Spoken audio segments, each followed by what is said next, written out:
경매쟁이들의 종합 비타민 경매수다.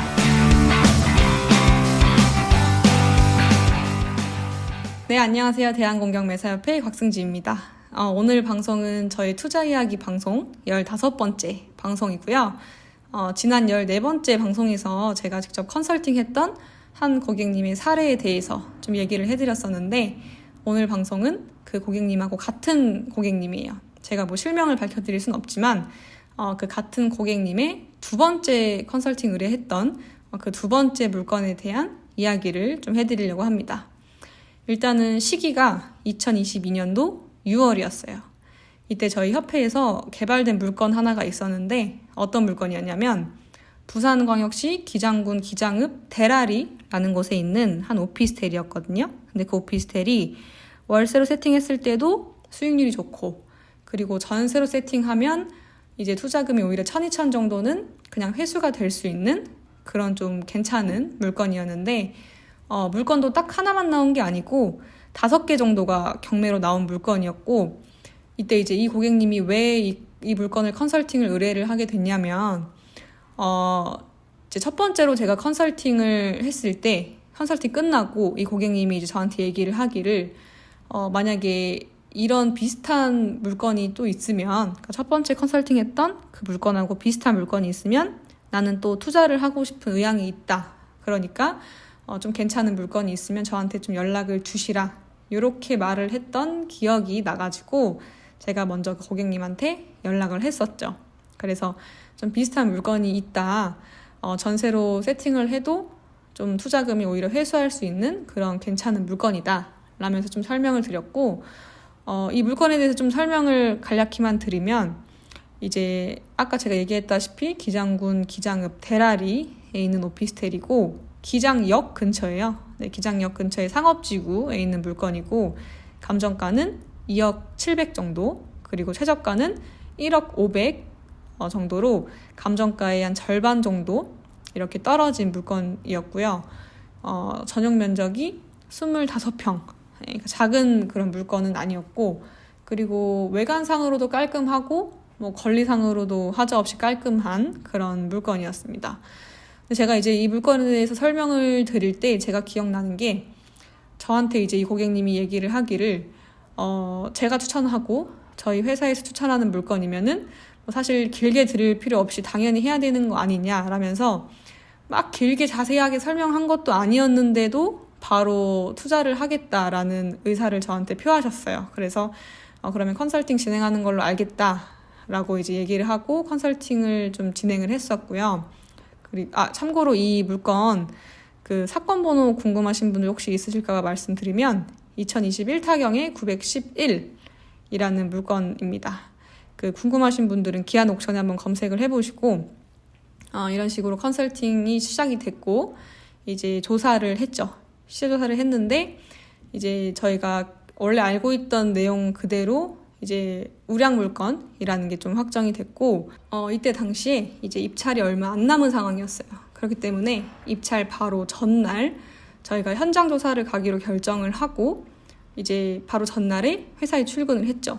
현장 조사는 저 혼자 갔는데, 출발 전에 이제 저희 회사에서 대표님하고 이사님하고 셋이서 이제 조사 결과를 가지고 회의를 했었죠. 근데 회의를 하면 할수록 이 물건이 좀 괜찮은 물건인 거예요. 수익률을 분석을 할수록 이거 진짜 괜찮은 물건이다 라고 계속 얘기가 나와가지고, 이때 이제 물건이 남는 물건이 좀 있어서, 딱 하나가 있어서 저한테 이제 추천을 하시더라고요.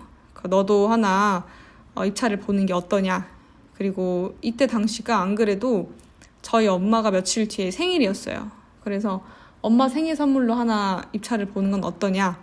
월세 이렇게 나오는 거니까 월세 선물을 하자. 이렇게 말씀을 주셔서 제 입장에서는 이제 딸 입장이니까 되게 좋았죠. 그러니까 부동산을 부모님한테 생일 선물로 드린다는 게 쉽지 않은 일이고, 특히나 제 나이 때는 더 흔치 않는 일이기 때문에 나도 정말 이렇게 해드리고 싶다라는 마음이 되게 커서 그렇게 하고 싶다라고 제가 얘기를 하고, 저는 비행기 시간 때문에 이제 김포공항으로 출발을 했죠. 그래서 공항으로 가는 길에 이제 엄마한테 전화를 해서 이제 상황을 이제 설명을 드렸죠. 이러이러한 물건이 있는데 이제 곧 엄마 생일이니까 내가 엄마 생일 선물로 이거 입찰 봐서 엄마 명의로 이제 선물을 해주고 싶다라고 얘기를 하니까 엄마 입장에서도 당연히 이제 고맙죠. 그래서 그러면 나야 고맙지 뭐 이런 식으로 얘기를 해가지고 이제 엄마도 콜 하셔서 이제 입찰 보는 걸로 최종 결정을 하고 이제 공항에 도착을 했죠. 그래서 공항 도착해서 이제 비행기 타기 직전까지 추가적으로 이제 조사를 조금 더 하고 시세 조사를 좀 더 하고 그리고 조사했던 그 부동산들 중에서 몇 군데 골라서 이제 실제로 미팅을 잡았죠. 제가 이제 부산에 내려가고 있다라고 얘기를 했고 가서 이제 만나자라고 해서 한 2군데 정도 이렇게 약속을 잡아놨었는데 그러고서 이제 비행기를 타고 이제 부산에 도착을 해서 제가 미리 렌트를 해놓은 차를 타고 이제 물건지 근처로 갔었죠. 그래서 근처에 주차를 하고서 이제 물건지를 먼저 훑어봤는데 건물 자체는 되게 깔끔했어요. 그리고 주민들이 이렇게 왔다 갔다 해가지고 그냥 그 사이에 이렇게 틈에 껴서 이제 그 건물 안으로도 좀 보니까 뭐 엘리베이터도 깔끔했고 뭐 복도 이런 데도 다 깔끔했고 그리고 제가 직접 경매에 나온 물건은 초인종을 눌러봤는데 또 한 군데도 이제 사람이 있는 곳은 없더라고요. 제가 다 눌러봤는데 뭐 아쉽게도 제가 내부를 볼 수 있는 그런 물건은 없었고 그리고 이제 관리비 부분이 좀 조사가 덜 된 부분이 있어서 그거에 대해서 알아보기 위해 1층 관리실이 있길래 들어가 봤는데 이제 아무도 없는 상황이었고 그리고 앞에 이제 A4 용지로 본인의 번호를 이제 관리소장님이 적어 놨었는데 전화를 해도 받지를 않더라고요.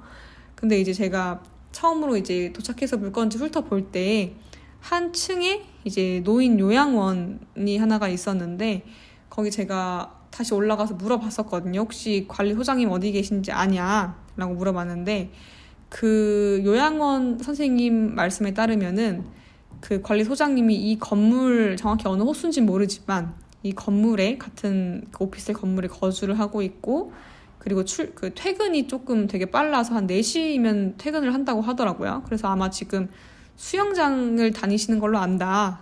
수영장 가 계실 것 같다. 이렇게 얘기를 해가지고 일단은 계속 연락이 안 되니까 이거는 이따가 좀 추가적으로 조사를 해야겠다라고 생각을 하던 찰나에 한 부부로 추정이 되는 그 두 분께서 엘리베이터를 타려고 이제 버튼을 누르시더라고요. 이제 외출을 하셨다가 이제 집에 들어가려고 엘리베이터를 딱 탔는데 제가 같이 탔어요. 그래서 뭐라도 물어보려고 그래서 같이 타서 이제 되게 웃으면서 친절한 말투로 좀 제 상황을 좀 얘기를 드렸죠. 이제 경매 회사에서 출장을 나왔고 몇 호가 경매에 나왔는데 이제 관리비 부분이 저희가 꼭 필요하다. 그래서 이런 것 때문에 여기까지 내려왔는데 관리소장님도 안 계셔서 도저히 알 방법이 없다.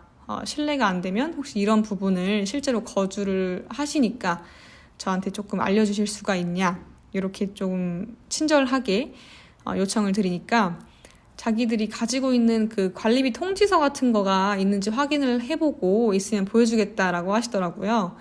그래서 제가 그 집 앞에서 한 1, 2분 정도 기다리니까 그 통지서 한 2달치 정도를 이렇게 가져오셔서 저한테 보여주셨어요. 그러니까 되게 친절하게 보여주셨는데 그래서 이제 그 덕분에 관리비가 좀 추정이 됐었고 그리고 그 세부 내역 같은 거를 보니까 뭐 TV 수신료 뭐 이런 항목도 있어서 항목별로 체크할 수 있고 그 항목에 좀 대비를 해서 그러면 우리가 입찰부 물건, 경매에 나온 물건은 이 정도로 관리비가 좀 나오겠다 이런 식으로 수정까지 가능했었어요. 그러니까 이때 뭐가 느꼈냐면 이제 경매 투자를 할 때 현장 조사에 가는 거는 이제 같은 물건에 가는 거잖아요. 현장 조사를 하러.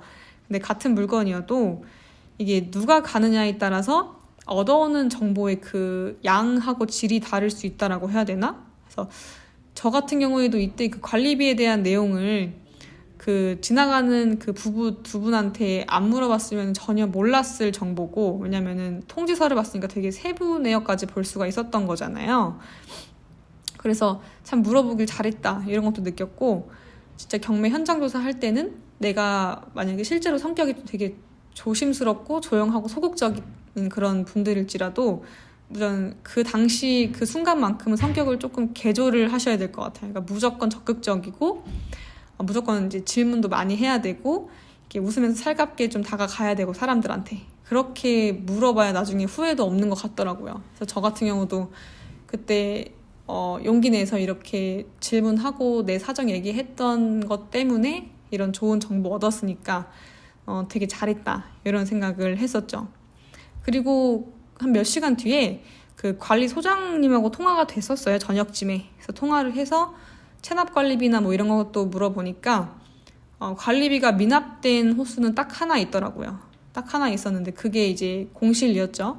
되게 좀 오랜 기간 공실이었고 관리비도 꽤나 많이 체납이 됐었던 걸로 제가 기억을 합니다.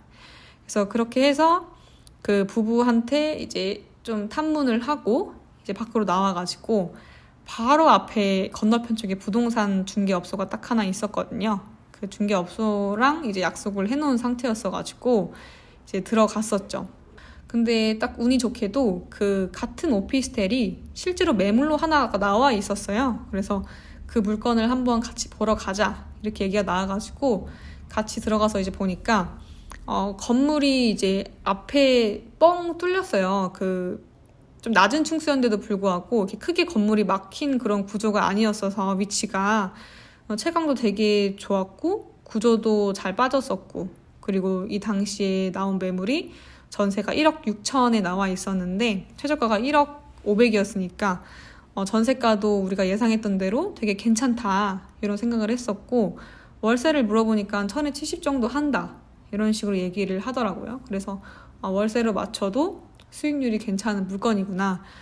실제로 일단 매물이 나와 있는 거니까 저희가 좀 확정을 지을 수가 있잖아요. 그래서 괜찮은 물건이 맞구나 이런 생각을 좀 했었고 그리고 그 다른 부동산 사장님하고도 만나서 이제 인근 유사 매물을 봤었는데 그 부동산 사장님이 얘기를 하기를 사실 이 지역은 저희가 이제 입찰 예정인 그 오피스텔 같은 규모의 집들이 별로 없다고 얘기를 하더라고요. 근데 실제로도 저도 느꼈던 게 그 동의를 했던 게 뭐냐면 그 인근이 좀 큰 그런 건물이 있는 지역은 아니에요. 되게 다 건물도 좀 층수가 낮고 빌라들도 좀 연식이 오래돼 보이는 그런 빌라들이 많은 그런 지역이었는데 이제 이 사장님도 저한테 얘기를 하기를 정말 작고 오래된 빌라들이 정말 많고 아니면은 아예 신축이어서 너무 비싸서여지 이제 그 소위 말하는 시골 분들이 오기에는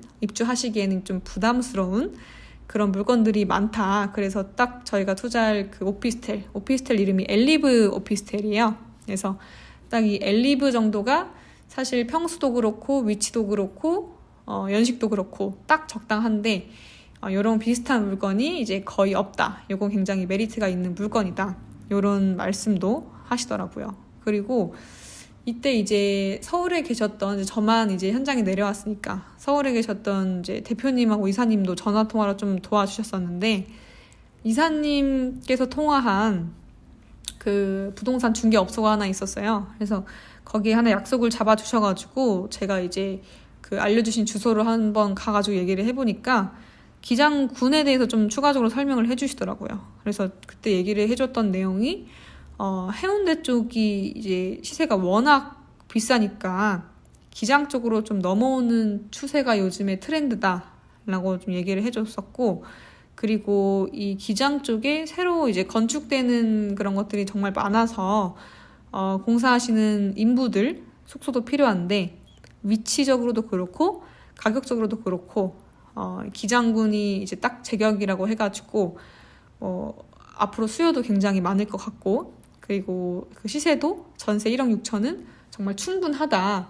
그리고 아까 이제 다른 그 사장이 얘기했던 대로 워낙 메리트가 있는 물건이기 때문에 사실 1억 7천도 한번 내놓을만 하다. 나중에 깎을지라도 일단 1억 7천도 어느 정도 가능성이 있는 금액이다.